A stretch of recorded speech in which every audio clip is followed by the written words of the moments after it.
আপনাদেরকে স্বাগত জানাচ্ছি। আমি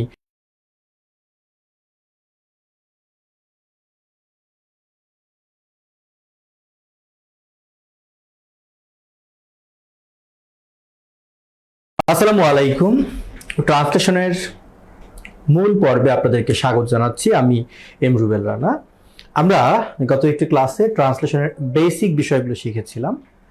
সেখানে আমরা subject, verb, object, adverbial, active, passive সম্পর্কে আইডিয়া নিয়েছিলাম। আজ আমরা ট্রান্সলেশনের মূল পর্বে শুরু করতে যাচ্ছি। হ্যাঁ, তো আজ আমরা দেখব, যেহেতু আমাদের টেন্স সম্পর্কে হয়েছে, অ্যাডভার্বিয়াল সম্পর্কে ধারণা হয়েছে, সুতরাং আমরা যেতেই পারি। আমরা একটা করে বাক্য নিব এবং সেই বাক্য অনুবাদের মধ্য দিয়ে একটা ধারণা নেওয়ার চেষ্টা করব। আমার পরামর্শ থাকবে, আপনারা আগে বুঝে নেবেন, শিখবেন, জানবেন, তারপর খাতায় লিখবেন। লেখার বোঝার আগেই লেখা দরকার নেই, আগে বুঝেন পরে লিখবেন। আমাদের এখানে কি লেখা আছে? একটা বাক্য, দেশে ব্যবসায়ীদের ব্যাপক অবদান থাকা সত্ত্বেও তারা যে সম্মান পাওয়ার যোগ্যতা রাখে তা তারা পায় না। এই বাক্যের সবার আগে মূল ভার্ব খুঁজতে হয়। মূল ভার্ব কি? পায় না। কি পায় না? সম্মান পায় না। আচ্ছা, এটা অবজেক্ট। কে পায় না? ব্যবসায়ীরা পায় না, এটা সাবজেক্ট। এখন আপনি বলতে পারেন এখানে তো লেখা আছে ব্যবসায়ীদের, আপনাকে বুঝে নিতে হবে। বাংলা অনেক কঠিন করে লেখা থাকতে পারে, বাট ইংলিশটা আপনাকে সহজে বুঝতে হবে যে পায় না হলো ভার্ব। কি পায় না? সম্মান পায় না, সমান অবজেক্ট। কে পায় না? ব্যবসায়ীরা পায় না। তারপরে এই যে সাবজেক্ট, এই যে ভার্ব, অবজেক্ট, এগুলো নিয়ে হচ্ছে আমার প্রিন্সিপাল ক্লোজ গঠিত হয়ে গেল। তাহলে আমি বলেছিলাম সবার আগে অনুবাদ করতে গেলে আমাদের প্রিন্সিপাল ক্লোজটাকে খুঁজে বের করতে হবে। তাহলে আমি যদি স্বাভাবিকভাবে চিন্তা করে লিখি যে ব্যবসায়ীরা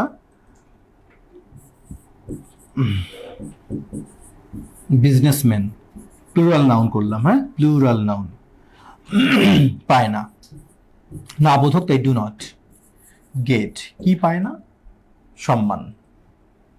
আমি লিখলাম অনার বা রেসপেক্ট, সম্মান পায় না। এটা আমার প্রিন্সিপাল ক্লোজ। আচ্ছা, কোন সম্মান পায় না? যেটা তারা পাওয়ার যোগ্যতা রাখে, যা পাওয়ার যোগ্যতা রাখে। আচ্ছা, তাহলে আমি লিখতে পারি দ্যাট দে ডিজার্ভ, যা পাওয়ার যোগ্যতা রাখে। আমার প্রিন্সিপাল ক্লোজ কিন্তু হয়ে গেল। এবার আমার বাক্যের অতিরিক্ত অংশটুকু কি? যে দেশে তাদের ব্যাপক অবদান থাকা সত্ত্বেও। সবসময় আপনাদের কাজটা হবে কি জানেন? আপনাদের কাজটা হলো বাক্যের প্রিন্সিপাল ক্লোজ নেওয়ার পর আপনারা অতিরিক্ত অংশ বা অ্যাডভার্বিয়াল গুলো নিয়ে কাজ করবেন। কারণ প্রিন্সিপাল ক্লোজ অনুবাদ করার পর বাক্যের অতিরিক্ত অংশ অনুবাদ করা খুবই সহজ। জাস্ট পেছন দিক থেকে অনুবাদটা শুরু করবেন। যেমন এখানে পেছনের শব্দটা কি? সত্ত্বেও। আপনি সত্ত্বেও ইংলিশ লিখেন ইন স্পাইট অফ বা ডিসপাইট, সত্ত্বেও।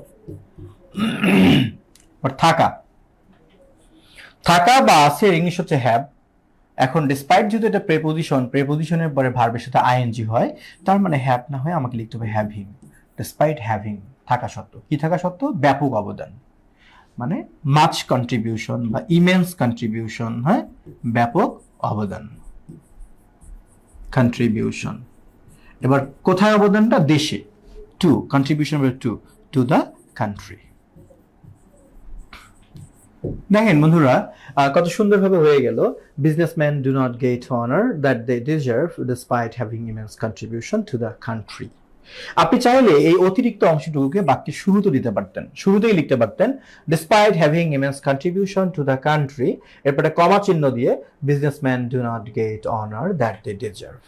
কিন্তু আমার কথা হচ্ছে শাব্দিক অনুবাদ করা জরুরি না।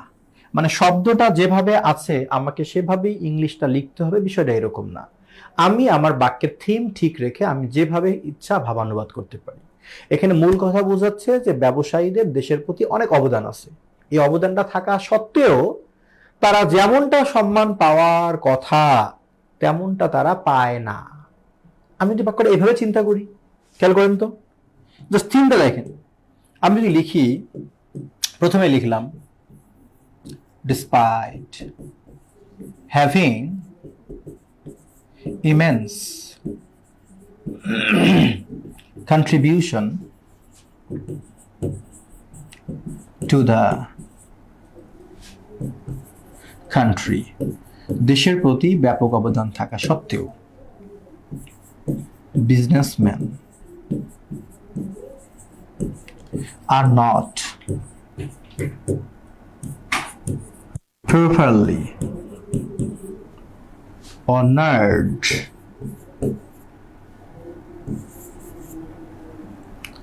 that they, আপনি দ্যাটকে উজ্জ্বল রাখতে পারেন, দ্যাটকে উজ্জ্বল রাখা যায়, reduced close, that they deserve. দেখেন এভাবে আমরা লিখতে পারি, despite having immense contribution to the country, দেশের প্রতি ব্যাপক অবদান থাকা সত্ত্বেও businessman are not properly honoured, ব্যবসায়ীরা ঠিকঠাক ভাবে সম্মানিত হয় না যেমনটা তারা ডিজার্ভ করে। এখানে বলছে সম্মান পায় না, আমি লিখেছি কি সম্মানিত হয় না। এই দুইটার মধ্যে কি ভাবের কোনো পার্থক্য আছে? নেই। সুতরাং অনুবাদ এটাই, আপনি থিমটা ঠিক রাখতে পারলেই হলো, আপনার কাজ চুক্তিভিত্তিক ওয়ার্ড অনুবাদ করা না। দেখেন নিঃসন্দেহে এই নিচের বাক্যটার চেয়ে এই উপরের বাক্যটা কিন্তু পড়তে এবং শুনতে ভালো শোনাচ্ছে। সো আপনাকে চেষ্টা করতে হবে এটা বোঝার জন্য যে অনুবাদ হলো একটি আর্ট, একটি শিল্প। অনুবাদটা একটা শিল্প। যেমন একজন নারী নিজেকে গুছিয়ে রাখার জন্য নানান রকম গহনা পরে, লিপস্টিক দেয়, সাজুগুজু করে, সুন্দর জামা কাপড় পরে। কেন পরে ভাই? একটা নারী এই গহনাগাটি লিপস্টিক না পরলে কি সে নারী হবে না? হবে। তারপরে কেন পরে? This is art. সো অনুবাদটা একটা আর্ট, একটা ট্রান্সলেশন, একটা শিল্প। এটা আপনাকে গুছিয়ে লিখতে হবে, এটা অগোছালো লিখলে হবে না। এখানে শুধু শব্দকে অনুবাদ করলে আপনার কাজ শেষ না। এটা যত শুনতে ভালো শোনাবে, সেন্টেন্সটা সাজানো ভালো হবে, তত ভালো নাম্বার পাবেন। তবে মাথায় রাখতে হবে থিম যেন নষ্ট না হয়, বাকি থিম ঠিক রাখতে হবে। এখানে বলছে ব্যবসায়ীরা সম্মান পায় না, আপনাকে ওই থিমটা ঠিক রাখতে হবে যেন সম্মান ওরা না পায় এমন বোঝায়। ঠিক আছে?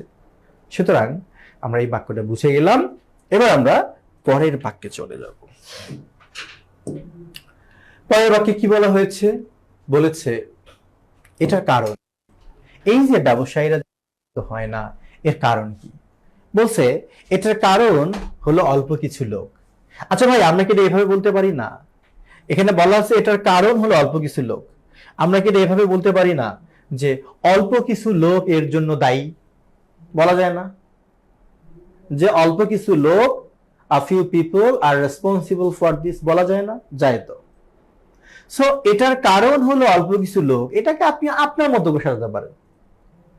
কোন লোকগুলো? যারা অসৎভাবে ব্যবসা করে। তাহলে দেখেন এই বাক্যটার মধ্যে যারা হলো একটা কনজাংশন। আপনারা যখন কোনো লং সেন্টেন্সের মধ্যে এরকম কনজাংশন পাবেন, যেখানে যেখানে কনজাংশন পাবেন সেখানে একটা করে স্টেশন বানাবেন। মানে হলো যেখানে করে কনজাংশন পাবেন আপনি ধরে নেবেন যে আমার কাজ হলো এই কনজাংশনের আগেরটুকু আগে অনুবাদ করে নেওয়া। বুঝতে পারছেন? তাহলে এটার কারণ হলো অল্প কিছু লোক, এইটুকুর ইংলিশ আগে আমি লিখবো। এটা ইংলিশ আমি এভাবে বলতে পারি যে a few people are responsible for this. Sorry. আবার এটা এভাবেও তো বলতে পারি যে it is caused by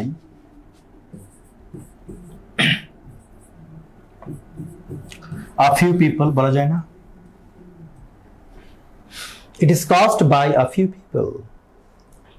এটা ঘটে থাকে অল্প কিছু লোকের দ্বারা, হয়তো। আবার a few people are responsible for this, সেটাও তো হয়। থিম ঠিক থাকলেই হলো। বুঝতে পারছেন? তাহলে আমরা প্রথম অংশটুকু লিখলাম। এবার কি বলছে? যারা। এই যারার ইংলিশ আমি কি দিব? হু। যারা, যার জন্য আমি হু দিলাম। এবার আমরা একটা একটা করে পার্ট নেই। যারা অসৎভাবে ব্যবসা করে। তাহলে এখানে ভার্ব কোনটা? এখানে যারাটাই সাবজেক্ট, ভার্ব কোনটা? ব্যবসা করে, ডু। আচ্ছা, এবার ব্যবসা, বিজনেস। অসৎভাবে তার মানে ইন ডিসঅনেস্ট ওয়ে, যারা অসৎভাবে ব্যবসা করে। তাহলে আমার বাক্যটা কি হলো? It is caused by a few people who do business in dishonest way. মানে যেসব লোক অসৎভাবে ব্যবসা করে সেই লোকগুলোই এদের জন্য দায়ী। তো কেন ভাই আমার এত নাটক করার কি দরকার, মানে বলতে পারি it is cost by a few, few honest,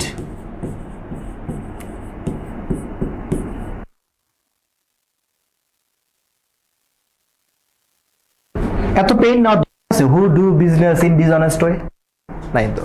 আমি এক কথায় বলতে পারি it is cost by a few dishonest businessman. এটার জন্য দায়ী অল্প কিছু অসৎ ব্যবসায়ী লোক। তাহলেই তো আমাকে এই যে যারা অসৎভাবে ব্যবসা করে এর জন্য আলাদা করে লেখার দরকার নেই। অনুবাদের মজাটা বুঝতে পারছেন? আপনার সেন্টেন্সের থিম, ঘটনা, ইনফরমেশন ঠিক রেখে আপনার যেমনে ইচ্ছা তেমনে সাজাতে পারেন। This is the beauty of translation, this is the art of translation. আপনি কমপ্লেক্স সেন্টেন্সকে সিম্পল করার অধিকার রাখেন, আবার সিম্পলকে প্রয়োজনে কমপ্লেক্সও করতে পারেন, আপনার ইচ্ছা। তাহলে আমার এই হু ডু বিজনেস এই বাক্যটা একটা, মানে এই ক্লোজটা আমার লেখার কোনো প্রয়োজন নেই। তাহলে it is cost by a few dishonest businessman. Okay, এটা হলো। এবার আমরা সেই যারার ইংলিশ দিব হু, কারণ আরো তো অংশ আছে আমার। এখন কি বলছে? যারা অসৎভাবে ব্যবসা করে, ইংলিশটা লিখতে হবে না, এখন লিখবো কর ফাঁকি দেয়। তাহলে এখানে ভার্ব কোনটা? ফাঁকি দেয়। এখন ফাঁকি দেওয়ার ইংলিশ কি লিখবো? আমি কি লিখবো, কি লিখবো, কি লিখবো না? ফাঁকি দেওয়ার ইংলিশ আমি কি লিখবো? ফাঁকি দেওয়ার জন্য আপনি খুব সহজ করে লিখেন, ভাবেন না ফাঁকি দেওয়া মানে কি। ফাঁকি দেওয়া মানে এড়িয়ে যাওয়া। ফাঁকি দেওয়া মানে হচ্ছে এড়িয়ে যাওয়া। তো এড়িয়ে যাওয়ার ইংলিশ কি? এড়িয়ে যাওয়ার ইংলিশ হচ্ছে অ্যাভয়েড। লিখেন অ্যাভয়েড, হু অ্যাভয়েড। এবার ফাঁকির ইংলিশ কি লিখবো আমি? ট্যাক্স। হু অ্যাভয়েড ট্যাক্স, যারা কর ফাঁকি দেয়। কিভাবে এটা বলে নাই। আচ্ছা, তাহলে আমরা লিখলাম, প্রথম ক্লোজটা হয়ে গেল, কমা চিহ্ন দিলাম। আবার কি করে? অযৌক্তিকভাবে দাম বাড়িয়ে জনগণকে কষ্ট দেয়। সাবজেক্ট কিন্তু আবার হু, জাস্ট এখানে ভার্বটা নিব আমি। ভার্ব কোনটা? কষ্ট দেয়। এই দেওয়ার ইংলিশ আপনি গিভ না লিখে ইনফ্লিক্ট লিখতে পারেন। ইনফ্লিক্ট, ইনফ্লিক্ট পেইনস, কষ্ট আরোপ করে। ভার্ব পেলাম, অবজেক্ট পেলাম। তাহলে দেওয়া হচ্ছে ভার্ব, কষ্ট হলো অবজেক্ট। এবার আমরা বাকি অংশটুকু লিখবো, কাকে কষ্ট দেয়। তাহলে এখন ইনফ্লিক্ট পেইনস, কষ্ট দেয়। কাকে কষ্ট দেয়? কাকে কষ্ট দেয়? জনগণকে। তাহলে আমি লিখতে পারি যে টু পিপল, জনগণকে। তাহলে আমার ভার্ব পাইলাম, অবজেক্ট পাইলাম। এই মূলত, আর সাবজেক্ট তো আমার হু। এখানে subject who, verb avoid, object tax. আবার ওই সাবজেক্টেরই who, verb inflict, object pains to people. মানে একটা সাবজেক্টই বারবার, তাই আমরা বারবার হু লিখি নাই। সাবজেক্ট ভার্ব অবজেক্ট নেওয়ার পর আমার বাকি যে অংশটুকু থাকে এটাকে লিখতে হয় কোন দিক থেকে? পেছন দিক থেকে। সাবজেক্ট ভার্ব অবজেক্ট নেওয়ার পর অতিরিক্ত অংশকে পেছন দিক থেকে লিখতে হয়। তাহলে আমার পেছনের শব্দটা কি? বাড়িয়ে। মনে আছে বলেছিলাম ক্রিয়ার সাথে এ বা ইয়ে থাকলে ভার্বের সাথে আইএনজি করে পার্টিসিপল করতে হয়। তাহলে আমার বাড়িয়ে মানে রাইজিং, আমি রেইজিং অথবা ইনক্রিজিং আপনি লিখতে পারেন। রেইজিং অথবা ইনক্রিজিং, বাড়িয়ে। এখানে বাই দেওয়ার কোনো প্রয়োজন নেই। এবার দাম, এর ইংলিশ কি? প্রাইস। অযৌক্তিকভাবে ইলজিক্যালি, তা আপনি এক কথায় লিখেন রেইজিং ইলজিক্যাল প্রাইস, তাহলেই তো হয়ে যায়। ইলজিক্যাল প্রাইস, অযৌক্তিক দাম বাড়িয়ে জনগণকে কষ্ট দেয়। হলো। আচ্ছা, তাহলে এই দুইটাই তো না, হু হলো সাবজেক্ট, তার অংশ হলো দুইটা। তাহলে আমরা এখানে অ্যান্ড বসাই দিই, তাহলে সুবিধা হয়, আর তো অতিরিক্ত অংশ নেই।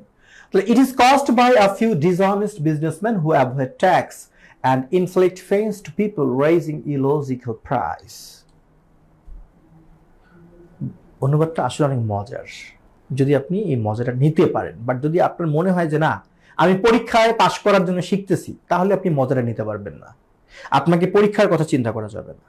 আগে আপনাকে অনুবাদটা শিখতে হবে, এর শিল্পটা, আর্টটা, সৌন্দর্যটা আগে বুঝতে হবে, তারপর পরীক্ষার হিসাব। প্রথম দিনই পরীক্ষার কথা চিন্তা করলে আপনার মাথায় কাজ করবে না, আপনি মজাটা পাবেন না। পরীক্ষা উদ্দেশ্য ছাড়াই আগে শিখবেন। সো বন্ধুরা, আমরা আবার পরের বাক্যে চলে যাব। পরের বাক্যে কি বলা হয়েছে? বলেছে ব্যবসায় প্রতিষ্ঠানগুলো স্বচ্ছতার নিশ্চয়তা দিতে ব্যর্থ হয়েছে। সো বন্ধুরা, আমাদের এখানে ভার্ব কোনটা? ব্যর্থ হয়েছে। কে ব্যর্থ হয়েছে? ব্যবসায় প্রতিষ্ঠানগুলো। এটা হলো সাবজেক্ট পেলাম, ভার্ব পেলাম। অবজেক্ট কি করতে ব্যর্থ হয়েছে? স্বচ্ছতার নিশ্চয়তা দিতে। এটা হলো আমার অবজেক্ট বা কমপ্লিমেন্ট ধরতে পারি। তাহলে আমার সাবজেক্ট হলো, এটা ঠিক অবজেক্ট না, এটা এক ধরনের অ্যাডভার্বিয়ালই হবে। তাহলে সাবজেক্ট পেলাম, ভার্ব পেলাম, অবজেক্ট পেলাম। ওকে, এবার কোন টেন্স? আমি কিন্তু গত ক্লাসে ট্রান্সলেশনের বেসিক্সে বুঝিয়েছি যে ক্রিয়ার শেষে আসি, আসো, আসে, আসেন থাকলে কি হয়? প্রেজেন্ট পারফেক্ট টেন্স হয়। যেহেতু ব্যর্থ হয়েছে, এটা প্রেজেন্ট পারফেক্ট টেন্স। তাহলে আমার সাবজেক্ট কে? ব্যবসায় প্রতিষ্ঠানগুলো। তাহলে আপনি বিজনেস ইনস্টিটিউশনস লিখতে পারেন, আবার আপনি ট্রেড অর্গানাইজেশনস লিখতে পারেন। ট্রেড অর্গানাইজেশন, ব্যবসায় প্রতিষ্ঠানগুলো ব্যর্থ হয়েছে, প্রেজেন্ট পারফেক্ট টেন্স, তাহলে হ্যাভ বা হ্যাজ হবে। তো আমি এখানে হ্যাভ দিলাম। এবার মূল ভার্বের পাস্ট পার্টিসিপল, ব্যর্থ হওয়ার ইংলিশ কি? ফেইল। তাহলে আমি ফেইলের পাস্ট পার্টিসিপল কি দেব? Failed. Trade organisations have failed, ব্যবসায় প্রতিষ্ঠানগুলো ব্যর্থ হয়েছে। সাবজেক্ট পেলাম, ভার্ব পেলাম, এবার অবজেক্ট বলতে এই বাকি অংশটুকু, স্বচ্ছতার নিশ্চয়তা দিতে। তো আমি বলেছিলাম, আবারও বলি, যখনই দেখব কয়েকটা শব্দ মিলে বাক্যের সাবজেক্ট গঠিত হচ্ছে, বা কয়েকটা শব্দ মিলে বাক্যের অবজেক্ট গঠিত হচ্ছে, কয়েকটা শব্দ মিলে বাক্যের কোনো না কোনো একটা পার্ট গঠিত হলে সেটি এক ধরনের ফ্রেজ। সেটা হোক নাউন ফ্রেজ বা অ্যাডভার্বিয়াল ফ্রেজ, যে কোনো ফ্রেজ বা অ্যাডজেক্টিভ ফ্রেজ, যে কোনো ফ্রেজকে অনুবাদ করতে হয় কিন্তু পেছন দিক থেকে।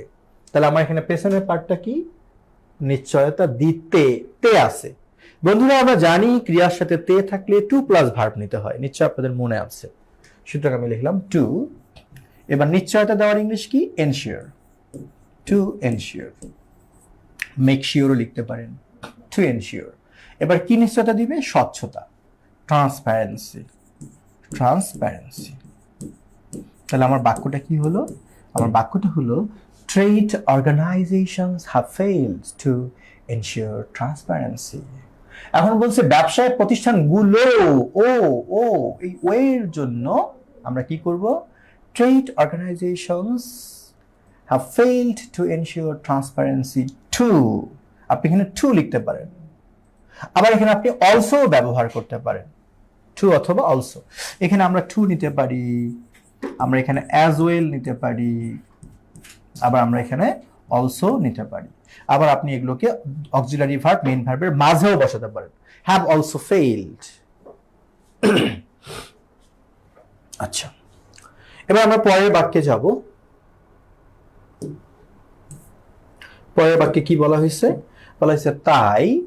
এই তাইয়ের জন্য আমরা আগে সো বা দেয়ারফর লিখে নেই। ব্যবসায়ীদেরকে ব্যবসায় সততা, দক্ষতা এবং দায়বদ্ধতা বজায় রাখতে উৎসাহ দেওয়া হয়েছে। তো বন্ধুরা, এখানে আমার ভার্ব কোনটা? ভার্ব হলো উৎসাহ দেওয়া হয়েছে। আমি যদি প্রশ্ন করি কে উৎসাহ দিয়েছে, এর কিন্তু কোনো উত্তর নেই।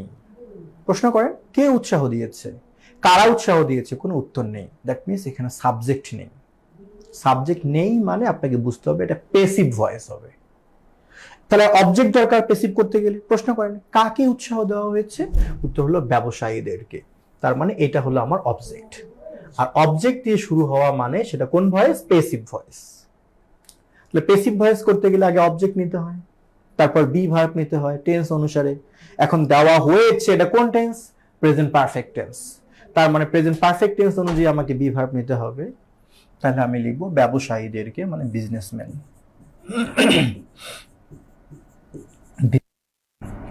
প্রেজেন্ট পারফেক্ট টেন্সের জন্য হ্যাভ বা হ্যাজ এর সাথে বিন যুক্ত হবে প্যাসিভ করতে গেলে, হ্যাভ বিন, বিজনেসম্যান হ্যাভ বিন। এবার মূল ভার্বের পাস্ট পার্টিসিপল, মূল ভার্ব কোনটা? উৎসাহ দেওয়া। তার মানে এখানে আপনি ইন্সপায়ার্ড লিখতে পারেন, আপনি এখানে এনকারেজড লিখতে পারেন, আপনি এখানে মোটিভেটেড লিখতে পারেন, আপনার ইচ্ছা। আপনি এখানে উৎসাহ দেওয়া বুঝাতে পারলেই হলো। ওকে, তাহলে আমার প্যাসিভ ভয়েস করতে গেলে জরুরি ভিত্তিতে কি দরকার? অবজেক্ট দরকার, বি ভার্ব দরকার, মূল ভার্বের পাস্ট পার্টিসিপল দরকার। লিখে ফেললাম। এই অবজেক্ট, বি ভার্ব আর মূল ভার্বের পাস্ট পার্টিসিপল, এইটুকু হয়ে গেল বাক্যের প্রিন্সিপাল ক্লোজ। বন্ধুরা, আমি কিন্তু বলেছিলাম যে অ্যাক্টিভ হোক আর প্যাসিভ হোক, প্রিন্সিপাল ক্লোজ আগে অনুবাদ করে নিব, তারপর বাক্যের যে বাকি অংশটুকু থাকে সেগুলোকে আমরা পেছন দিক থেকে অনুবাদ করব। বাট এখানে আমরা adverb of manner, place, time, reason এগুলো খুঁজতেছি না, এই জন্যই কারণ এখানে একাধিক অ্যাডভার্ব নাই, এখানে একটাই অতিরিক্ত অংশ। যখন অনেকগুলো অ্যাডভার্ব থাকবে, অনেক ধরনের অ্যাডভার্ব থাকবে, তখন আমরা এগুলো খুঁজতে যাব। তাহলে এখন কি করতে উৎসাহ দেওয়া হয়েছে? উত্তর হলো ব্যবসায় সততা, দক্ষতা এবং দায়বদ্ধতা বজায় রাখতে। এটা আমার অতিরিক্ত অংশ। অতিরিক্ত অংশটাকে আছে তে, ক্রিয়ার সাথে তে বিভক্তি থাকলে রাখা অনেক কিছু হতে পারে। আমি মেইনটেইন দিলাম, মেইনটেইন বজায় রাখতে, পেছন করা। বাট আপনারা যখন দেখবেন সমজাতীয় একাধিক বিষয় আছে, তখন সিরিয়াল মেইনটেইন করবেন। যেমন আগে বলছে সততা, তারপর বলছে দায়বদ্ধতা বজায় রাখতে। এই যে এই ক্ষেত্রে আমাকে সিরিয়াল মেইনটেইন করতে হবে, যার কথা আগে বর্ণনা করছে তার ইংলিশটা আমাকে আগে লিখতে হবে, লেখা উচিত। তাহলে সততার ইংলিশ কি? অনেস্টি। দক্ষতার ইংলিশ কি? এফিসিয়েন্সি। এফিসিয়েন্সি না, স্কিল লেখা যাবে না বিষয়টা তা না, লিখতে পারেন, তবে এফিসিয়েন্সি দিতে পারেন। আচ্ছা, এফিসিয়েন্সি। এবং দায়বদ্ধতা। দায়বদ্ধতা বলতে মানে জবাবদিহিতাকে বোঝায়, মানে লায়াবিলিটিকে বোঝায়, রেসপন্সিবিলিটিকে বোঝায়। তাহলে আমি এখানে লিখতে পারি কি? লায়াবিলিটি। এগুলো কোথায় বজায় রাখবে? ব্যবসায়। এইটুকু অংশ হলো অ্যাডভার্ব অফ কি? প্লেস। আমি বলেছিলাম প্লেস আর টাইমের সামনে প্রিপোজিশন বসবে, তার মানে আমাকে লিখতে হবে ইন বিজনেস। তাহলে আমার বাক্যটা কি হলো? So businessman have been inspired বা encouraged to maintain honesty, efficiency and liability in business. ঠিক আছে, ব্যবসায়ীদেরকে ব্যবসায় সততা, দক্ষতা এবং দায়বদ্ধতা বজায় রাখতে উৎসাহ দেওয়া হয়েছে। আপনি চাইলে অতিরিক্ত অংশটুকু আগেই নিতে পারতেন, আপনি লিখতে পারতেন two maintain honesty, efficiency and liability in business, তারপর লিখতে পারতেন বিজনেসম্যান হ্যাভ বিন ইন্সপায়ার্ড। সম্ভব, কোনো সমস্যা নেই। সো বন্ধুরা, আমরা এবার পরের বাক্যে চলে যাব। আমাদের পরের বাক্যটা একটু বড়, ঘাবড়ানোর কিছুই নেই। এখানে বলছে কেন্দ্রীয় সরকারের আধিপত্যের কারণে স্থানীয় সরকার প্রতিষ্ঠানগুলোর যে আর্থিক কর্তৃত্ব আছে তা তাদের নিজস্ব সম্পদ কাজে লাগাতে তেমন ব্যবহার করতে পারে না। জটিল দেখে মনে হচ্ছে, কোনো সমস্যা, আপনি সহজ করে ভাবেন। এখানে ভার্ব কোনটা? ব্যবহার করতে পারে না। কে ব্যবহার করতে পারে না? কে? স্থানীয় সরকার প্রতিষ্ঠানগুলো। এটা হলো আমার সাবজেক্ট। কি ব্যবহার করতে পারে না? তাদের আর্থিক কর্তৃত্বকে ব্যবহার করতে পারে না, এটা অবজেক্ট। আমরা আগে সাবজেক্ট, ভার্ব, অবজেক্টটুকু আগে লিখে নেই। আচ্ছা, তারপর বাকিগুলো নিয়ে পরে ভাবা যাবে। তাহলে আমার সাবজেক্টকে স্থানীয় সরকার প্রতিষ্ঠানগুলো। তাহলে আমি লিখলাম লোকাল গভর্নমেন্ট ইনস্টিটিউশনস, স্থানীয় সরকার প্রতিষ্ঠানগুলো ব্যবহার করতে পারে না। তাহলে কান্ট, ব্যবহার পারে না। এবার কি? ব্যবহার করতে, ইউটিলাইজ। ও বলছে না তেমন ব্যবহার করতে পারে না, তাহলে আমি মাঝখানে প্রপারলি কে ঢুকাই দিলাম। মানে অক্সিলারি ভার্ব আর মেইন ভার্বের মাঝে আপনি চমৎকারভাবে একটা অ্যাডভার্বকে বসাই দিতে পারেন। তাহলে local government institutions can't properly utilise. এবার সাবজেক্ট পেলাম, ভার্ব পেলাম, অবজেক্ট। কি ব্যবহার করতে পারে না? তাদের আর্থিক কর্তৃত্বকে। আচ্ছা, দ্য ফিনান্সিয়াল কর্তৃত্ব মানে অথরাইজেশন বা পাওয়ার আপনি লিখতে পারেন।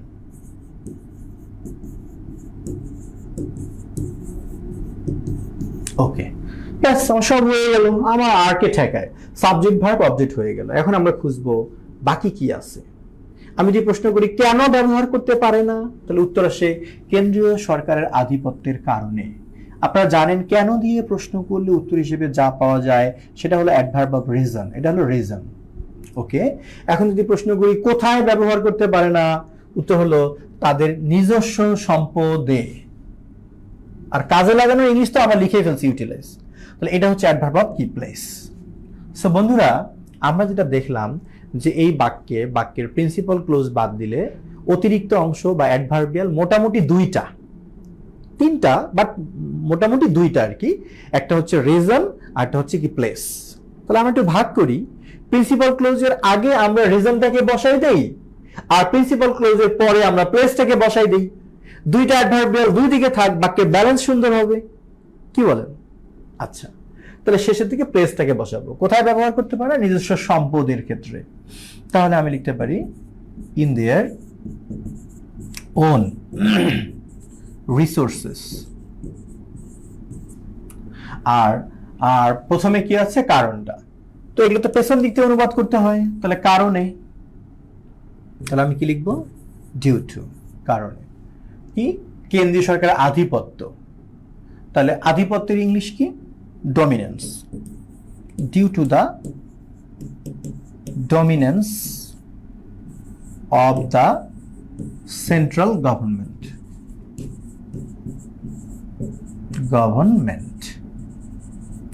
অতিরিক্ত অংশ আগে লিখলে এটা কমা চিহ্ন দিয়ে প্রিন্সিপাল ক্লোজ লিখতে হবে। তাহলে কি হলো?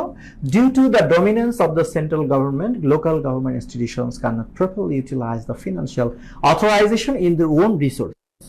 বন্ধুরা, একটা কথা মনে রাখবেন, বাক্যে যত ওয়ার্ড আপনি কমাতে পারবেন তত বাক্য স্মার্ট হবে। যেমন দেখেন, due to the dominance of the central government, আমরা এত কিছু না লিখে যদি আমরা এক কথায় বলতাম the dominance of the central government, মানে কেন্দ্রীয় সরকারের আধিপত্য, আমরা এত পেইন না নিয়ে যদি এভাবে বলি কেমন হয় দেখেন তো, যে due to the central dominance, এক কথায় বলি, দেখে এটা কমা চিহ্ন দেই, due to the central dominance, কেন্দ্রীয় আধিপত্যের কারণে। কেন্দ্রীয় আধিপত্য বললেই তো বোঝায় যে কেন্দ্রীয় সরকারের আধিপত্য। আমার এত কিছু তো লেখার দরকার নেই, due to the dominance of the central government, কি দরকার ভাই? আমি এক কথায় লিখবো, due to the central dominance, local government institutions can't properly utilize the financial authorization in their own resources. বন্ধুরা, আপনি চাইলে কিন্তু এই রিজন এর পার্টটাকে বাক্যের শেষে রাখতে পারতেন। আপনি এভাবে বলতে পারতেন, লিখতে পারতেন যে local government institutions can't properly utilise the financial authorisation in their own resources due to the central dominance. কিন্তু আমি বলি কি, যদি বাক্যে একাধিক অ্যাডভার্বিয়াল থাকে, সবগুলো বাক্যের শেষে দিয়ে দেওয়ার চেয়ে কিছু অংশ প্রিন্সিপাল ক্লোজের আগে কিছু পরে দিলে বাক্যের অর্থের একটা ব্যালেন্স, একটা ভারসাম্য বজায় থাকে। আচ্ছা, এবার আমরা পরের বাক্যে চলে যাব। আমাদের পরের বাক্যে কি বলছে খেয়াল করেন, বলেছে ফলস্বরূপ। আচ্ছা, আমরা ফলস্বরূপের জন্য আগে একটা ওয়ার্ড লিখে নেই না, কনসিকুয়েন্টলি বা অ্যাজ এ রেজাল্ট অফ। ফলস্বরূপ পর্যাপ্ত জনবল স্বল্পতা, সঠিক কর মূল্যায়নের অভাব, ইউপি সদস্যদের মধ্যে জনপ্রিয়তা হারানোর ভয়, কর ফাঁকির সংস্কৃতির আধিক্য, কর পরিশোধ ও পরিষেবা বিতরণের মধ্যে দৃশ্যমান পারস্পরিক দুর্বল সম্পর্ক এবং আয়ের উৎসের স্বল্পতা ইত্যাদির কারণে। ওরে কারণ, তুমি কোথায়? এতক্ষণ থেকে যা আছে সব ছিল কারণ। তার মানে বাক্যের প্রিন্সিপাল ক্লোজ হলো এইটুকু, তারা কখনো আর্থিকভাবে সচ্ছল হয়নি। কথা আছে না যে কি জানি তাপস বলে, কি মেঘ দেখে ভয় করিস না, মেঘ দেখে কেউ করিস নে ভয়, আড়ালে তার সূর্য হাসে। এত বড় বাক্য দেখে ভয় পাওয়ার কিছু নাই তো। একদমই নার্ভাস হবেন না প্লিজ, নার্ভাস হওয়ার কোনো কারণ নেই। আপনার প্রিন্সিপাল ক্লোজ পাইছেন না, আপনি গিয়ে এইটুকু ইংলিশ লেখেন। তারা কখনো আর্থিকভাবে সচ্ছল হয় নাই, এটার আগে ইংলিশ লিখবো আমরা। এটা কোন টেন্স বুঝতে কষ্ট হচ্ছে, কিন্তু মনে হচ্ছে পাস্ট টেন্স, তাই না? নাবোধক বাক্য যখন থাকবে টেন্স বুঝতে কষ্ট হইতে পারে, তখন ওই নাবোধক বাক্যটাকে মনে মনে হাবোধক বাক্য ভাববেন, তাহলে টেন্স বের হবে। যেমন আমি যদি এটাকে হাবোধক বাক্য বলি তাহলে কি হবে, তারা কখনো আর্থিকভাবে সচ্ছল হয় নাই, এর হাবোধক কি হয়েছে। নাবোধক জন্য লেখা হয়েছে হয় নাই, হাবোধকে কি হতো হয়েছে। হয়েছে বললে কোন টেন্স হইতো, প্রেজেন্ট পারফেক্ট টেন্স। তার মানে এটা আসলে প্রেজেন্ট পারফেক্ট টেন্স। ঠিক আছে, এভাবে বুঝবেন। তাহলে আমি লিখবো দে, সাবজেক্ট তারা, প্রেজেন্ট পারফেক্ট টেন্স মানে হ্যাভ, দে হ্যাভ। কখনো না তার মানে নেভার, অ্যাডভার্বকে অক্সিলারি ভার্ব আর মেইন ভার্বের মাঝে বলছি। They have never. এবার হওয়ার ইংলিশ কি, বি। তাহলে বি এর পাস্ট পার্টিসিপল কি হবে, মূল ভার্বের পাস্ট পার্টিসিপল না, তাহলে বিন হবে। আপনি বিকামও লিখতে পারতেন, দে হ্যাভ নেভার বিন। তাহলে সাবজেক্ট হলো দে, ভার্ব হলো হ্যাভ বিন, আর অ্যাডভার্বটা নেভার। তারা কখনো হয়নি, কি হয় নাই, আর্থিকভাবে সচ্ছল হয়নি। তাহলে আমি লিখব ইকোনমিক্যালি বা ফিনান্সিয়ালি সলভেন্ট, ফিনান্সিয়ালি সলভেন্ট, তারা কখনো আর্থিকভাবে সচ্ছল হয়নি। সো বন্ধুরা, আমার প্রিন্সিপাল ক্লোজ কিন্তু হয়ে গেল। এখন আমি কি করব, এখন আমি সব বাকি অংশটুকু লিখে দিব, পেছন দিক থেকে অনুবাদ করব, সব কারণ দিয়ে দিব। পেছনের শব্দটা কি, কারণ। আমি লিখে দিলাম কারণটা আমার, কারণ কারণ কারণ কোথায় তুমি, এই যে কারণ আমার, ডিউ টু, কারণে। এখন আপনাদের কাজ হলো একটা একটা করে কারণ লিখবেন। সো বন্ধুরা এখানে খেয়াল করবেন, কারণ কি একটা দেওয়া আছে না, কারণ কিন্তু অনেকগুলো দেওয়া আছে। আমি বলেছিলাম, আবারও বলি, যখন সমজাতীয় বিষয় একাধিক থাকবে তখন আপনাকে ক্রম বা সিরিয়াল অনুসরণ করতে হবে, অর্থাৎ যার বর্ণনা আগে দেয়া আছে তার ইংলিশটা আগে লিখতে হবে। প্রথমে কার বর্ণনা দেয়া আছে, প্রথমে দেয়া আছে পর্যাপ্ত জনবল স্বল্পতা। দ্যাট মিনস এখানে বলা আছে পর্যাপ্ত জনবলের স্বল্পতা, বুঝে নিতে হবে আপনাকে। তাহলে আমার শেষের ওয়ার্ডটা কি, স্বল্পতা। স্বল্পতা বলতে কি বুঝায়, অভাব। ল্যাক অফ দিয়ে লিখতে পারেন, আপনার ধারণা ঠিক আছে, ল্যাক অফ দিয়ে লিখতে পারেন, আপনি অন্যভাবে চিন্তা করেন না, শর্টেজও লিখতে পারেন। শর্টেজ, স্বল্পতা, শর্টেজ অফ, কিসের স্বল্পতা, এখানে জনবলের লেখা না থাকলেও আপনাকে ধরে নিতে হবে শর্টেজ অফ কিসের, পর্যাপ্ত জনবল। আপনি এনাফও লিখতে পারতেন, এডিকুয়েট ম্যান পাওয়ার,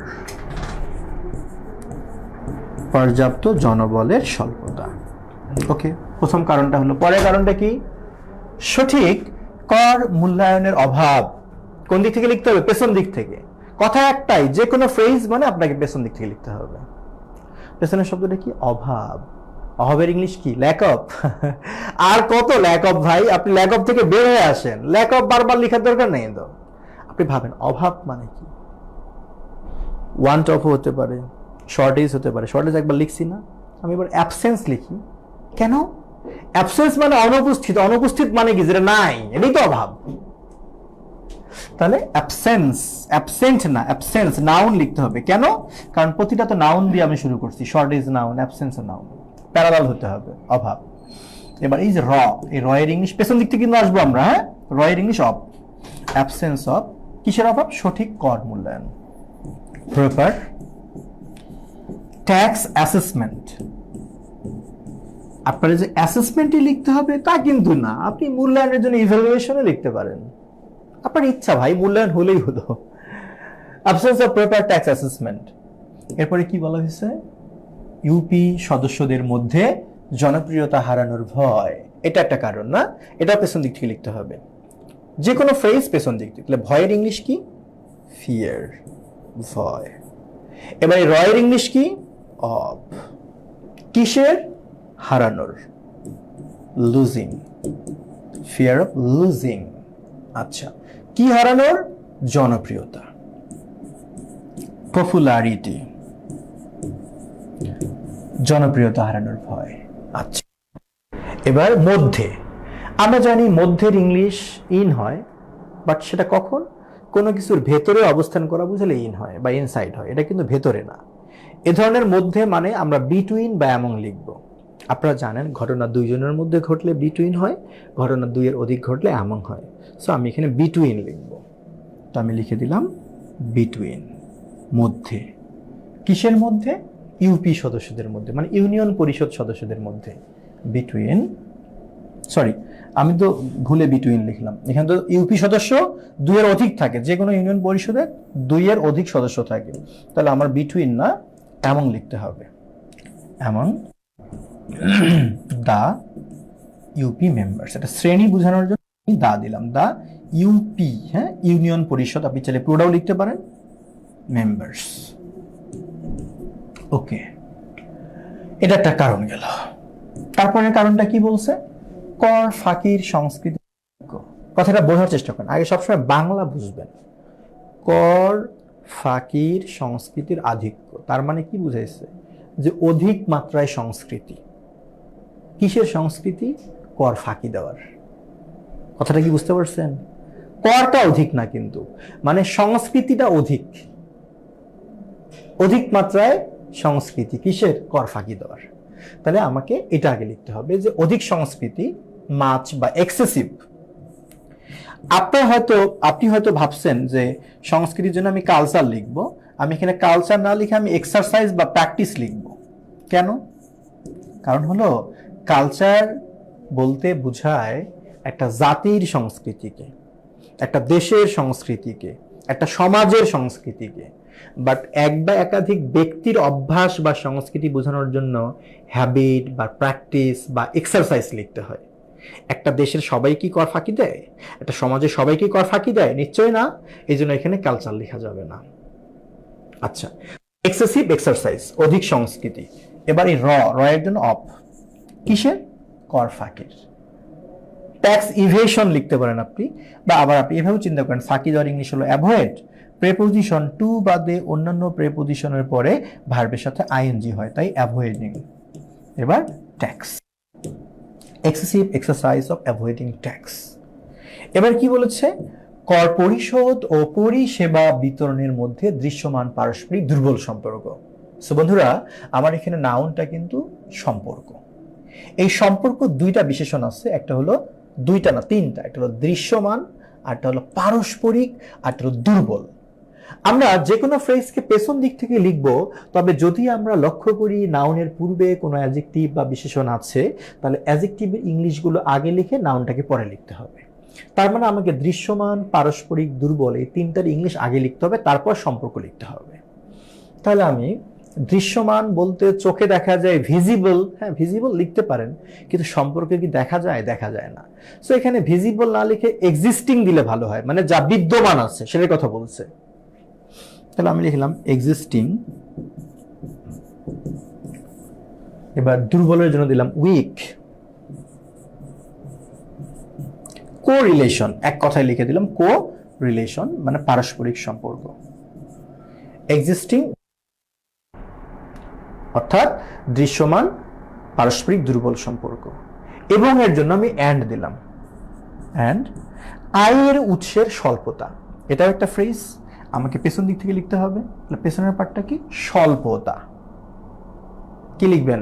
শর্টেজ তো একবার লিখছি, অ্যাবসেন্সও একবার লিখছি, আমি ল্যাক অফ লিখতে চাচ্ছি না। এবার আমরা কি লিখব? এডিকুয়েট মানে কি? পর্যাপ্ত। ইনএডিকুয়েট মানে কি? অপর্যাপ্ত। এই এডিকুয়েট আর ইনএডিকুয়েট শব্দ দুটো কি? অ্যাডজেক্টিভ। তাহলে এদের নাউন লিখতে হবে আমাকে। এডিকুয়েট এর নাউন হচ্ছে এডিকুয়েসি, ইনএডিকুয়েট এর নাউন হচ্ছে ইনএডিকুয়েসি।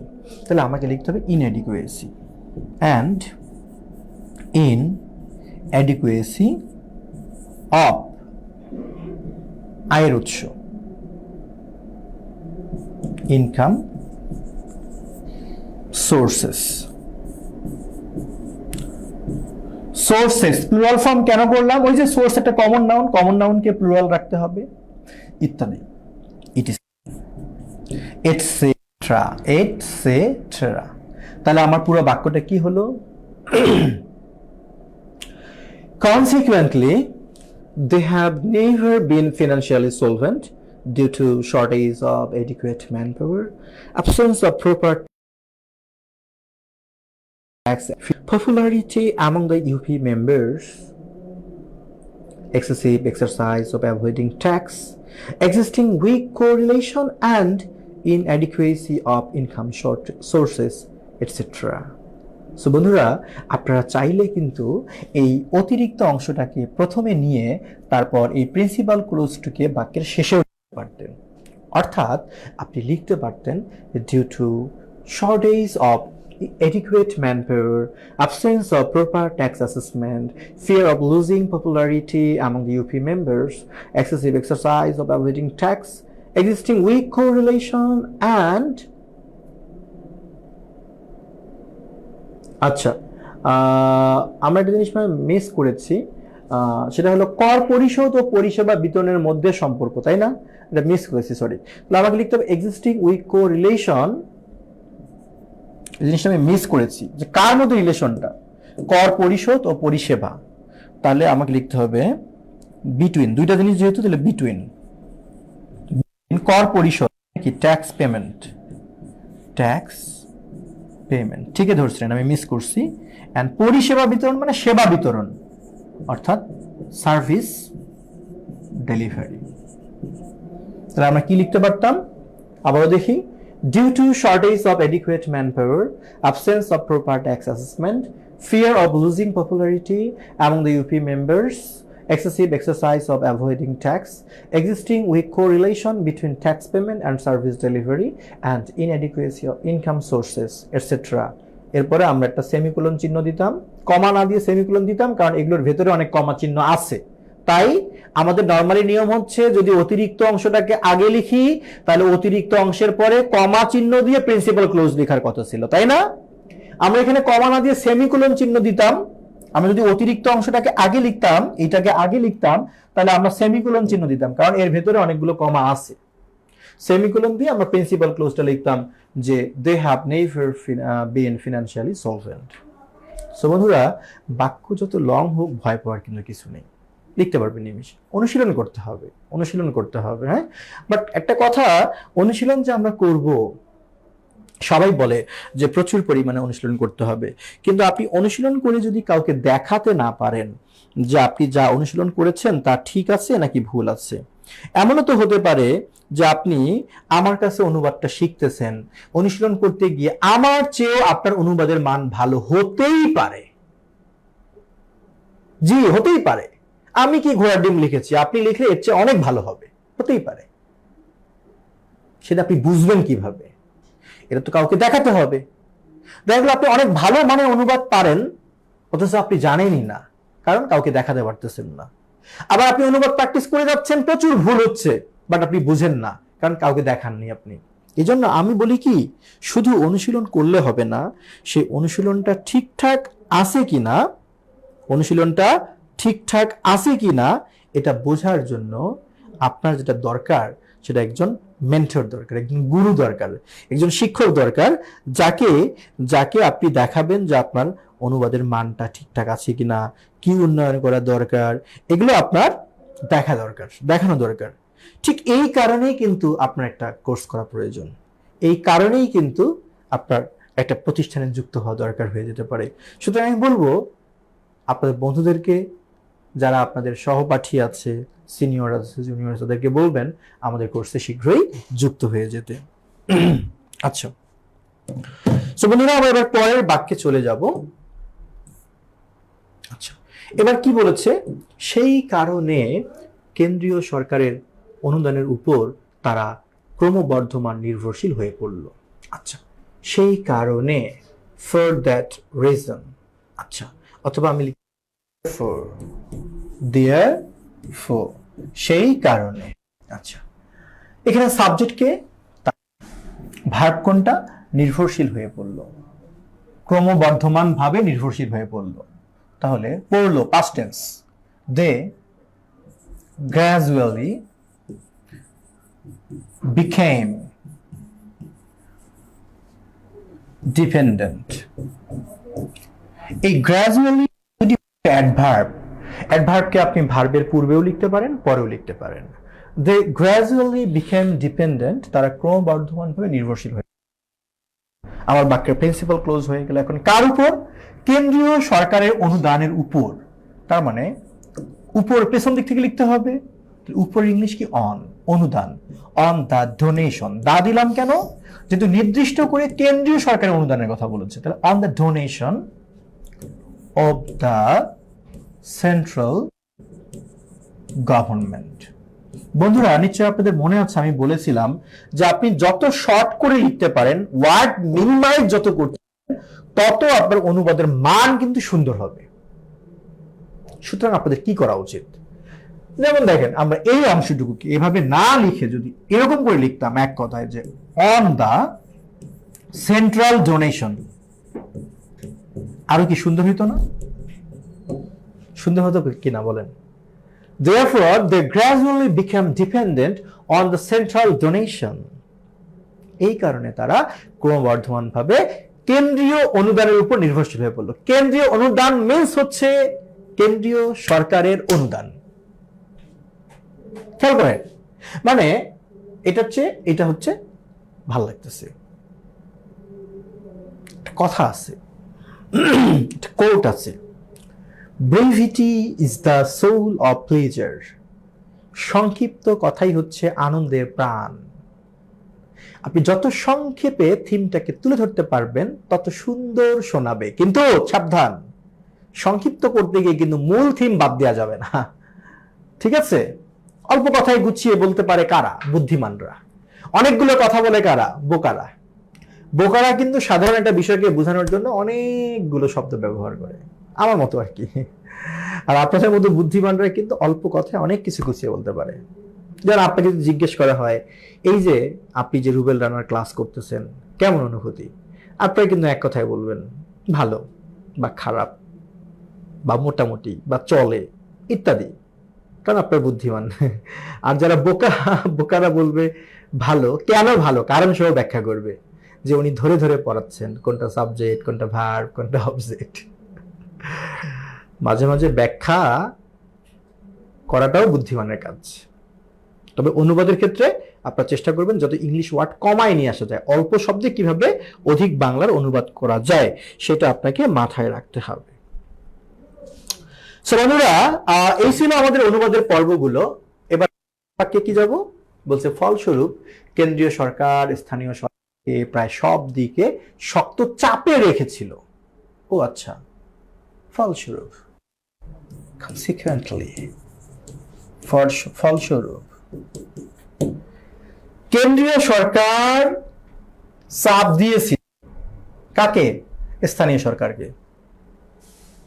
এই তো বিষয়টা, অথচ কত কঠিন করে বলছে না? চাপ দিছে কে? কেন্দ্রীয় সরকার। কারে দিছে? স্থানীয় সরকার।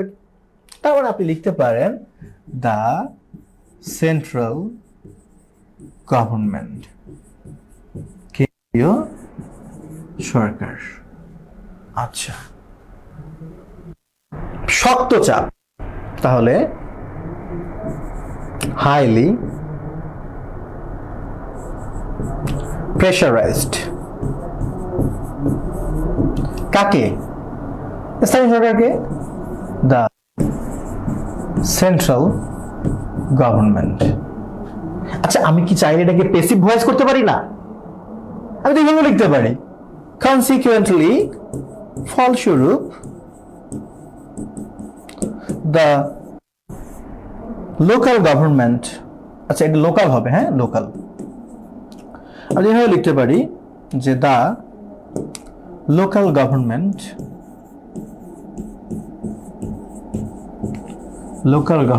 was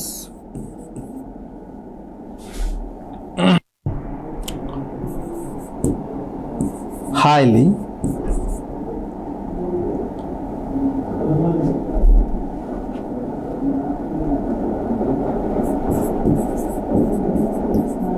pressurized in a square, সব দিক থেকে, হ্যাঁ। আচ্ছা, তাহলে কার দ্বারা? By the central government. লেখা যায় কিনা? আপনি যা লিখতে পারেন অ্যাক্টিভে তাই লিখে দিতে পারেন প্যাসিভে, যদি প্যাসিভ হওয়ার কারণে শুনতে ভালো শোনায়। আপনার দেওয়া আছে বাক্য প্যাসিভে, যদি আপনার মনে হয় অ্যাক্টিভে অনুবাদটি করলে শুনতে ভালো শোনায়, আপনি অ্যাক্টিভেই করে দিবেন। Decision is years. থিম ঠিক থাকলে হলো ভাই। আপনি সিম্পল সেন্টেন্সকে কমপ্লেক্স করতে পারেন, কমপ্লেক্সকে সিম্পল করতে পারেন, সিম্পলকে কম্পাউন্ড করতে পারেন। আপনার সব অধিকার আছে, শুধু থিম ঠিক রাখলেই হলো। ও আরেকটা কথা, যারা মনে করে যে ফ্রি হ্যান্ড রাইটিং কিংবা অনুবাদে দক্ষ হওয়ার জন্য একদম ডিকশনারি মুখস্থ করে ফাদার অফ কি ইংলিশ ডিকশনারি বা ডক্টর স্যামুয়েল জনসন হয়ে যেতে হবে, তার ধারণাটা আসলে ভুল। হ্যাঁ, বা ভালো ওয়ার্ড, ভালো মানের ওয়ার্ড, সুইটেবল ওয়ার্ড জানার দরকার আছে, কিন্তু আমি মনে করি আপনাদের ভান্ডারে যতটুকু ভোকাবুলারি আছে আপনি তাই দিয়ে কিন্তু অনুবাদের মাঠে, ফ্রি হ্যান্ড রাইটিং এর মাঠে নামতে পারেন। এরপর ডে বাই ডে আপনি নতুন নতুন ওয়ার্ড শিখবেন, শিখে আপনি সেই অনুযায়ী অনুশীলন করবেন। এর জন্য আপনাকে ইংলিশ পত্রিকা প্র্যাকটিস করতে হবে। আমি দেখাবো ইংলিশ পত্রিকা কিভাবে প্র্যাকটিস করতে হয়, আজকে আমি সেটা দেখাবো। আর দুইটা বাক্যকে দেখি আমরা কি বলছে এখানে। এই ক্রমবর্ধমান নির্ভরশীলতা স্থানীয় সরকার শক্তিশালীকরণে সবচেয়ে বড় অন্তরায় হয়ে দাঁড়িয়েছে। তাহলে এখানে দাঁড়িয়েছে, এটা হলো ভার্ব। কে দাঁড়িয়েছে? উত্তর হলো এই ক্রমবর্ধমান নির্ভরশীলতা। এটা আমার সাবজেক্ট। কি হয়ে দাঁড়িয়েছে? সবচেয়ে বড় অন্তরায়, মানে বাধা। এটা হলো আমার অবজেক্ট। সাবজেক্ট পেলাম, ভার্ব পেলাম, অবজেক্ট পেলাম। ভাই এখানে দাঁড়ায় যাইতেই হবে কেন? আমি তো এভাবে বলতে পারি যে এই ক্রমবর্ধমান নির্ভরশীলতা সবচেয়ে বড় বাধা হয়েছে। ওটা দাঁড়ায় যেতেই হবে কেন? ওখানে বাংলায় দাঁড়িয়েছে মানে ইংলিশে আমাকে স্ট্যান্ড লিখতে হবে এমন তো কোনো কথা নাই। দাঁড়িয়েছে মানে হয়েছে, চাওলা শেষ। তো আমার সাবজেক্টকে এই ক্রমবর্ধমান নির্ভরশীলতা, this increasing dependency,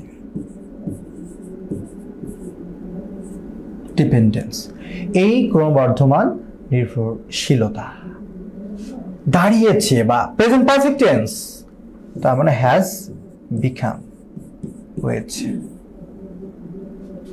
আপনি চাইলে লিখতে পারতেন হ্যাজ টার্নড ইনটু, মানে রূপান্তর হয়েছে একটা বাধায়, এভাবে লিখতে পারেন। থিম ঠিক থাকলেই হলো। হ্যাজ বিকাম সব বড় বাধা।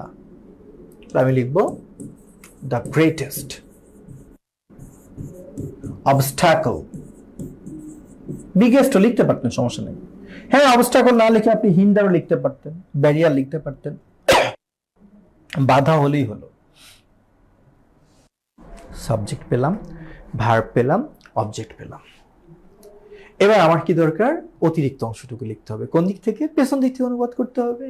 আর অতিরিক্ত অংশ কোনটা? স্থানীয় সরকার শক্তিশালী করণে। আসলে এখানে বলছে স্থানীয় সরকারকে শক্তিশালী করতে। করণে মানে করতে, এটা উদ্দেশ্য। সো এখানে টু লাগবে, টু। এবার শক্তিশালীর ইংলিশ হলো স্ট্রং। স্ট্রং শব্দটা একটা অ্যাডজেক্টিভ, কিন্তু আমার তো দরকার ভার্ব। শক্তিশালী করা মানে strengthen.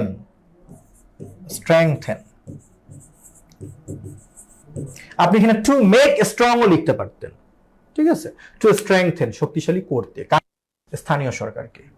The local government. So বন্ধুরা, আমার বাক্যটা কি হলো? This increasing dependence has become the greatest obstacle to strengthen the local government. স্থানীয় সরকারকে শক্তিশালী করতে এই ক্রমবর্ধমান নির্ভরশীলতা সবচেয়ে বড় বাধা হয়ে দাঁড়িয়েছে। লা লা লা লা, হ্যাঁ, লা লা লা। অনুবাদটা মজার, জাস্ট পরীক্ষার টেনশন নেওয়া যাবে না। শিখতে হবে, আগে শিখতে হবে। শেখার আগেই যুদ্ধের ময়দানে নামা যাবে না। শিখতে হবে, অনুশীলন করতে হবে, যোদ্ধা হতে হবে, তারপর যুদ্ধে নামতে হবে। যুদ্ধের মাঠে গিয়ে প্র্যাকটিস করলে চলবে না ভাই। আপনাকে যোদ্ধা হয়ে যুদ্ধের মাঠে যেতে হবে। আপনাকে কঠিন প্রশিক্ষণ নিয়ে যেতে হবে। প্রশিক্ষণ যখন কঠিন হবে তখন যুদ্ধ সহজ হবে। বাট আপনার প্রশিক্ষণ নরবরে, জীবন নিয়ে টানাটানি হবে যুদ্ধের ময়দানে, ঠিক কিনা? চিল্লায় বলেন ঠিক কিনা? ঠিক। সুতরাং আগে প্রিপারেশন, তারপর এক্সামিনেশন। কি বলেছি? আগে প্রিপারেশন, তারপর এক্সামিনেশন। যারা বলে যে আমি জব পাইতে আমার সময় লাগতেছে 3 বছর, 4 বছর, 5 বছর, হ্যাঁ, সৃষ্টিকর্তার লাখ বলে একটা ব্যাপার আছে, কিন্তু সাধারণ হিসাবে যদি বলি ভাই, জব পেতে 3-4-5 বছর লাগে না। জব পেতে 6 মাস থেকে 1 বছর যথেষ্ট, যদি আপনি এটাকে প্রপারলি ইউটিলাইজ করেন। এখন যদি কেউ ঝিমিয়ে পড়ে, নিজের রেস্ট দিয়ে পড়ে, অন্য কাজের ফাঁকে একটু পড়ে, ওর 6 বছর কেন, 6 যুগও তো লাগতে পারে। কথা বুঝতে পারছেন? আমার কথা, যুদ্ধের ময়দানে যখন নামবেন, আদা জল খেয়ে নামবেন। নামবো, একটু পড়বো, ঘুমাবো, আড্ডা দিব, চিল করব, কক্সবাজার যাবো বন্ধুদেরকে নিয়ে, এক গাদা টিউশন করাবো, আর্নিং করব, ফান্ডিং করব, ফাঁকে পড়বো, হবে না ভাই। জীবন অত সহজ না ভাই। আপনার যারা সেলফ ডিপেন্ডেন্ট, যারা নিজেদের টিউশন করে নিজেদের পড়াশোনা করতে হয়, নিজেদের ইনকাম করে পড়তে, তাদের উদ্দেশ্যে বিশেষ করে আমি বলবো, ভাই তোমরা 1 বছর কষ্ট হোক, তুমি 2টা টিউশন করাও, কোনো রকমে তুমি চলতে পারলে হবে। হ্যাঁ, ফ্যামিলির কষ্ট হবে আমি জানি, কিন্তু তুমি যদি ফ্যামিলিকে খুব সুখে রাখতে যাও, তো অনেক টিউশন করাতে হবে, তুমি কিন্তু পড়ার সময় পাবা না। সাময়িক সময় টিউশন করে তুমি ফ্যামিলিকে খুশি রাখতে পারবা, হ্যাপি রাখতে পারবা, সুখে রাখতে পারবা, বাট বাকি সময় তোমার পুরো লাইফ নিয়ে তুমি চিন্তায় বাঁচবা না। So be careful. 1টা বছর গরিবানা হলে চলো, তারপর সারা জীবনটা ভালো করে কাটাও। লোভ লালসা থেকে বের হয়ে আসি ভাই। আমার কথা, প্রস্তুতি ছাড়া যুদ্ধের ময়দানে এক্সামিনেশন নামা উচিত হবে না। আগে প্রস্তুতি নেই। আমরা অনেকে কি করি, যে কোনো পরীক্ষা সামনে হলেই আমরা ওই পরীক্ষা কেন্দ্রিক পড়াশোনা করি। ধরো সামনে একটা পরীক্ষা আছে ভূমি মন্ত্রণালয়ের, আমরা সব বাদ দিয়ে ওটার জন্য পড়ি। তারপরে আমার একটা কি কম্বাইন্ড ব্যাংকের পরীক্ষা, সব বাদ দিয়ে ওটার জন্য পড়ি। এতে কি হয়, আমাদের একটা গোছানো প্রিপারেশন কিন্তু হয় না। সামনে ধরো 46 প্রিলি বা 47 প্রিলি বা 48 প্রিলি বা 46 রিটেন পরীক্ষা আছে, সব বাদ দিয়ে আমরা ওটার জন্য পড়ি। হ্যাঁ, যারা প্রিলি পাস করছে তারা রিটেনের জন্যই পড়বে। বাট যারা ব্যাংকস অফ সিকার, তাদেরকে আমি বলবো তোমাদের প্রিলি রিটেন কম্বাইন্ড প্রিপারেশন নেওয়া উচিত ভাই। যাই হোক, মোটিভেশনে কিছু বলবো না। আমি জানি আপনারা প্রত্যেকের জন্য মোটিভেশন। আপনারা প্রত্যেকেই বেকারত্বের জায়গা থেকে একটা সৃষ্টিকর্তা প্রদত্ত মোটিভেশন পান। আপনি ফিল করতে পারেন সহজে যে আমি বেকারত্বে আছি, আমি বেকারত্বের ফিল আপনারা আমার চেয়ে বেশি ভালো করতে পারবেন। সুতরাং মোটিভেশন দেওয়ার কিছু নেই, ওই জায়গা থেকে ফিল করে পড়েন। এবার আমরা পরের বাক্যে যাব। কি পরের বাক্যে বলছে? একটি স্বাধীন ও শক্তিশালী স্থানীয় সরকারের অপরিহার্য শর্ত হলো আর্থিক সচ্ছলতা। আচ্ছা, তাহলে আমরা এভাবেও তো চিন্তা করতে পারি, আর্থিক সচ্ছলতা হলো একটা অপরিহার্য শর্ত। উল্টা করে বলা যায় না, রাকিব আমার ভাই, রাকিব ইজ মাই ব্রাদার। আমি তো উল্টা করেও বলতে পারি, মাই ব্রাদার ইজ রাকিব। পারি কি না? পারি। তাহলে আপনি উল্টা করেই পড়েন, আর্থিক সচ্ছলতা হলো একটা স্বাধীন ও শক্তিশালী স্থানীয় সরকারের অপরিহার্য শর্ত। তাহলে আমি লিখতে পারি আর্থিক সচ্ছলতা, ফিনান্সিয়াল সলভেন্সি হলো, সাবজেক্ট পেলাম, ভার্ব পেলাম, এখন কমপ্লিমেন্টটা হচ্ছে এইটা, এই পুরোটা। তো যে কোনো পাঠকে অনুবাদ করতে হয় পেছন দিক থেকে। তাহলে একটা অপরিহার্য শর্তের ইংলিশ কি? an essential condition, an essential condition লিখতে পারেন। ভাই আমি সিম্পলি কি লিখতে পারি জানেন? মাস্ট লিখতে পারি। ইজ মাস্ট এখানে একটা অ্যাডজেক্টিভের কাজ করবে, যা জরুরি প্রয়োজন। আমার এসেনশিয়াল কন্ডিশন লেখার কোনো প্রয়োজন নেই, আমি শুধু মাস্ট দিয়ে চালিয়ে দিতে পারি। Is must. আপনি যদি এখানে মাস্ট লিখেন এটা অ্যাডজেক্টিভ হবে, আপনি যদি লিখেন এ মাস্ট তাহলে এটা নাউন হয়ে যাবে। হ্যাঁ জি, আপনি এ মাস্টও লিখতে পারেন। আমি এভাবে লিখতে পারি ইজ আ মাস্ট। এই মাস্টটাই একটা অপরিহার্য শর্ত হয়ে গেল। কার? এই সরকারের জন্য। অফ বা ফর লিখতে পারেন, ফর দিলে ভালো হয়। কার জন্য? একটা স্থানীয় সরকারের জন্য। স্থানীয় সরকারের দুইটা বিশেষণ আছে, সেই স্থানীয় সরকারটা কেমন হবে? স্বাধীন আর শক্তিশালী হবে। মাস্ট ফর অ্যান স্বাধীন। আচ্ছা, স্বাধীন মানে আপনাকে ইন্ডিপেন্ডেন্ট লিখতে হবে এমন কথা নাই, আপনি লিখতে পারেন ফ্রিও লিখতে পারেন। ফ্রি অ্যান্ড শক্তিশালী মানে আয়োজন বেশি তা না, আপনি লিখতে পারেন পাওয়ারফুল, ক্ষমতাশালী লোকাল গভর্নমেন্ট। তাহলে financial solvency is must for a free and powerful local government. আপনি এই বাক্যটাকে উল্টা করেও লিখতে পারেন যে a must for a free and powerful local government is financial solvency, সেটাও সম্ভব। বন্ধুরা, আশা করি আজকের এই অনুবাদের ক্লাসে আপনাদেরকে আমি কিছু শেখাতে পারিনি জানি, তবে আমার মনে হয় যে আপনারা একটা বাংলা বাক্যকে অন্তত ভেঙে চুরে লিখতে পারবেন। বাট সেন্টেন্স কারেক্ট করার জন্য আপনাদেরকে অনেক কিছু জানতে হবে। প্রিপোজিশনের ব্যবহার জানতে হবে, ডিটারমিনারের ব্যবহার জানতে হবে, সাবজেক্ট ভার্ব এগ্রিমেন্টের প্রয়োগ জানতে হবে, অনেক বিষয় এখানে যুক্ত আছে। বাট আমার চেষ্টা ছিল একটা সেন্টেন্স অন্তত যেন ভাঙিয়ে একটা ফ্রেম দিতে পারেন। আমার বিশ্বাস যদি ক্লাসটা পুরোটা মনোযোগ দিয়ে করে থাকেন, আমার মনে হয় সেইটুকু আমি হয়তো শেখানোর চেষ্টা করেছি। জানি না আপনারা কতটুকু বুঝতে পেরেছেন। আমার চেষ্টা কিন্তু কমতি, আমার চেষ্টার কমতি ছিল না। সো বন্ধুরা, এইবার আমি যে কাজটা করব, এবার আমি চাবো আপনাদেরকে আসলে একটা জিনিস বুঝাতে, সেটা হলো যে তারপর সেটা গুগলে যাব, কাটবো না, আমি একটু আপনাদেরকে দেখাবো যে কিভাবে হ্যাঁ আচ্ছা একটু কিভাবে আপনাদের হচ্ছে যে কি বলে যে ডেইলি স্টার বা ইংলিশ নিউজ পেপার গুলো করতে হয়।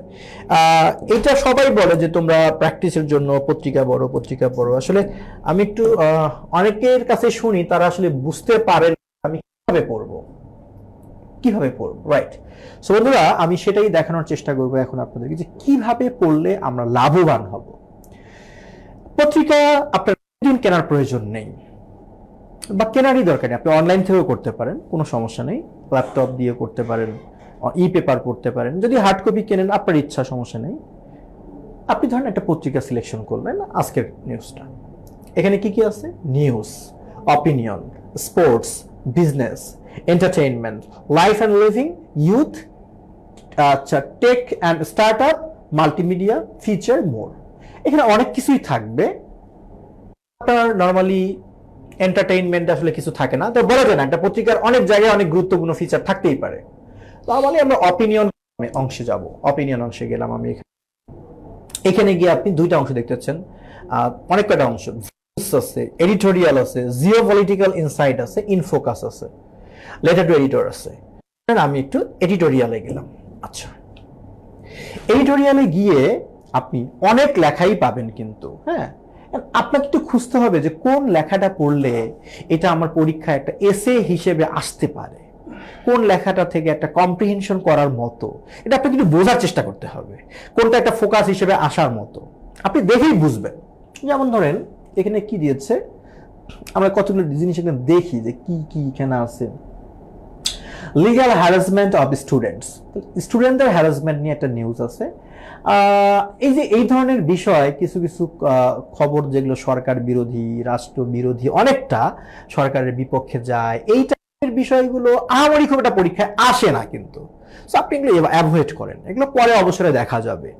আপনি একটু খুঁজবেন কোনগুলো দেশের জন্য অর্জন, অ্যাচিভমেন্ট গুলো কি, এমন খবর আছে কিনা, তারপর পরিবেশ নিয়ে কোনো কিছু আছে কিনা, কিংবা লিটারেচার, সাহিত্য বিষয়ক কিছু আছে কিনা।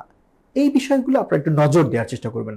দেশের জন্য কোনো চ্যালেঞ্জ আছে কিনা, চ্যালেঞ্জ মোকাবেলায় সরকারের কোনো পদক্ষেপ নিয়ে কোনো এডিটোরিয়াল আছে কিনা, এগুলো আপনারা খোঁজার চেষ্টা করবেন। আচ্ছা, তো আমরা এখানে খুঁজে খুঁজে যদি বের করি, টাইমলি ভার্ডিক্ট, একটা সময় উপযোগী রায় দিয়েছে কোর্ট। আচ্ছা, হ্যাঁ এটা আমরা দেখতে পারি যে court grants 93% quota for talent based recruitment, মেধাভিত্তিক নিয়োগের জন্য কোর্ট হচ্ছে 93% হচ্ছে কোটার সুবিধা দিয়েছে মেধার উপর। এটা একটা গুরুত্বপূর্ণ আর্টিকেল। আচ্ছা, এবার কি বলছে, অ্যাকাউন্টেবিলিটি মাস্ট বি এনশিওরড, অর্থাৎ জবাবদিহিতা নিশ্চিত করতে হবে। হ্যাঁ, যে কোনো গণতান্ত্রিক দেশের জন্য এটা গুরুত্বপূর্ণ একটা বিষয়, জবাবদিহিতা নিশ্চিত করতে হবে। তো আমরা দেখতেছি একজন সমন্বয়কারীর হচ্ছে পেটানোর বা আহত হওয়ার বা কিছু ছবি, এটা আমরা বাদ দিচ্ছি। হ্যাঁ, এখন এখানে আমার পরীক্ষার মতো কিছু নাই আমার। আচ্ছা, curfew and violence slowly bleeding the economy. আচ্ছা, হ্যাঁ, একটা অর্থনীতিকে ধীরে ধীরে ধ্বংসের দিকে নিয়ে যায় কারফিউ এবং ভায়োলেন্স, এটা একটা গুরুত্বপূর্ণ নিউজ। তারপরে কি বলছে, ন্যাশন আন্ডার কারফিউ, পুরো জাতি কারফিউ এর অধীনে আছে। Why this prolonged internet shutdown, এই দীর্ঘমেয়াদী ইন্টারনেট বন্ধ কেন, এই নিউজ আমরা বাদ দেই। হ্যাঁ, আমরা জানি সবাই। দ্য ভায়োলেন্স মাস্ট এন্ড, এই সহিংসতা অবশ্যই বন্ধ করতে হবে। আর সাডেন কারফিউ, সব এই যে চলমান আন্দোলন নিয়ে আর কি লেখা। তারপর courts can't be absent of witnesses, a sad day for the nation, জাতির জন্য একটা শোকাতুর দিন। আচ্ছা, আমরা আরো দেখি মোর। আচ্ছা, continued student rate, waterlogging in a gift from the city corporation, Khulna Polytechnic has storms, but students live up campus. Acha, no relief from seasonal waterlogging. A state enterprise must answer of losses. Question leaks, will the big fish finally be caught? প্রশ্ন ফাঁস, big fish, আসল যে মূল হোতা সে কি অবশেষে ধরা পড়বে? আচ্ছা, আরো দেখি। এবার develop a patient referral system, তারপর ইজ দ্য সিস্টেম। আচ্ছা, দেখি আমরা।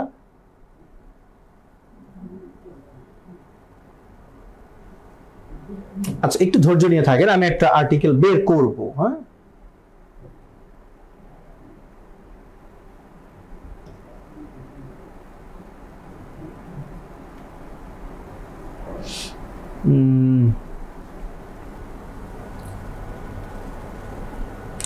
relaxing service rules will only exacerbate corruption. আচ্ছা,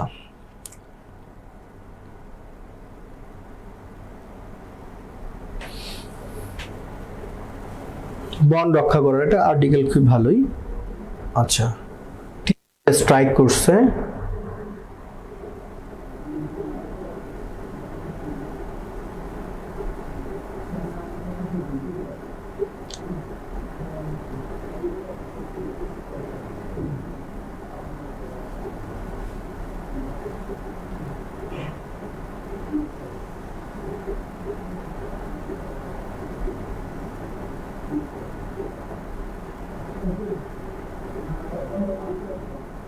এটা গুরুত্বপূর্ণ আর্টিকেল ছিল।